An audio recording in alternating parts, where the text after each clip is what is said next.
Disclaimer: this story is fictional and for entertainment purposes only. Any similarities to actual events are purely coincidental. Being a Chicago beat cop has its perks, as well as its downfalls. In order to survive these streets, as long as I have, it takes the right amount of being tough and not taking any crap from the thugs, drunks, and druggies. But it also needs to be balanced with compassion, understanding, and leading a helpful hand.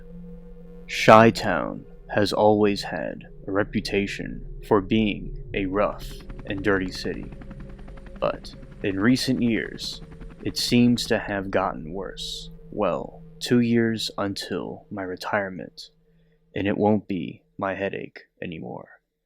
Me and the Miss plan to head down to Florida and enjoy our golden years soaking up the sun with our toes in the sand. It's been a long night breaking up a bar fight, a few speeding tickets, and a couple homeless people overdosing.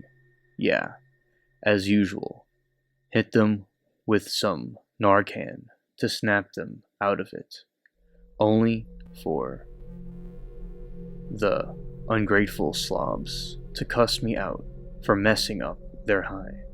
What's the use, really? They'll just go get more drugs, and either myself or one of my brothers in blue will be back out with more Narcan.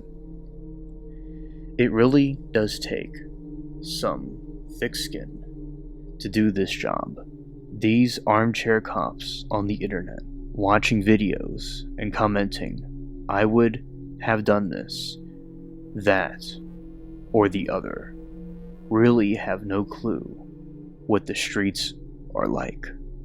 I give any of them an hour in this uniform before they run home crying and wetting their pants.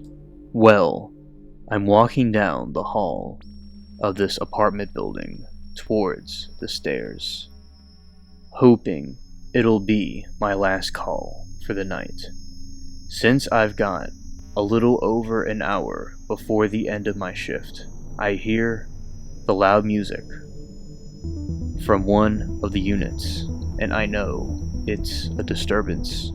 I should knock on the door and tell them to turn it down, but heck with it. I glance up the hall and smile at the old woman with her head poking out the door. She quickly ducks back inside, closing the door, and I can hear the clocks clicking. She's a noisy one. You can always tell the noisy ones. Gladys Kravitz, we call them. She's probably the one who called 911. The reason I'm here. It was a neighbor saying they could hear yelling and a woman crying, begging not to be hit. Every cop hates those kinds of calls because you never know what you might walk into. Well, this one turned out to be the "he didn't hit me" type, but the bruises on her face said something different. No, officer, I fell. I mean tripped and bumped into the door. Really? That's what happened. Well, what can I really do? I could have arrested him, because it was clear that he did hit her, but if she was going to stick to her story about falling and not pressing charges on him, he would just be released in a few hours. Hell, she probably would follow me to the station with bail money in hand. So I just gave them the "if I get called out here again" speech. As I exit the building to the street, I give a nudge with my foot to the homeless guy who decided the stairs would make a good bed. Move off the steps before I roll you down them. I grumble at him. He looked up at me. Obviously, his intent was to cuss me, but as soon as he saw the uniform and the badge, he wisely changed his mind. "Sorry, officer," he replies, as he scrambled to his feet and finds somewhere else to loiter. I had to park my cruiser at the end of the block, and as I started walking towards it, I passed a Rite Aid store. I can hear movement inside, the sound of objects, maybe pill bottles, being thrown to the floor. I peer through the window, trying to see what was going on in the dark store. I can't see anyone, but someone is definitely in there, as I can hear something made of glass shattering. I sigh. Probably a druggie looking for a fix, I mutter to myself. I check the door handle, and to my surprise, the door is unlocked. I quietly enter, scanning for signs of where the person or people are. I can hear more items towards the back of the store being thrown about, and begin making my way there while using the aisle shelves as cover. As I get closer, I can hear the person talking to themselves, but it's not English, not Spanish either. I don't know what language it is. Heh. With our wide open border and everyone welcomed. Bullcrap. They could be from Mars, for all anyone knows. I turn on my flashlight and start sweeping the area. "All right, you. This is the police. Come out with your hands on your head. Now!" I pulled my handgun from the holster, aiming in the darkness as I continue to sweep the area with my flashlight. There's an eerie quiet, and the air suddenly seems cold. A strange, crackling voice comes from the dark.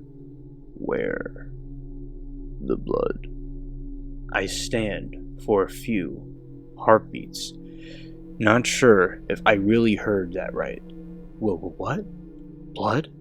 Come on. From there. "Where's the blood?"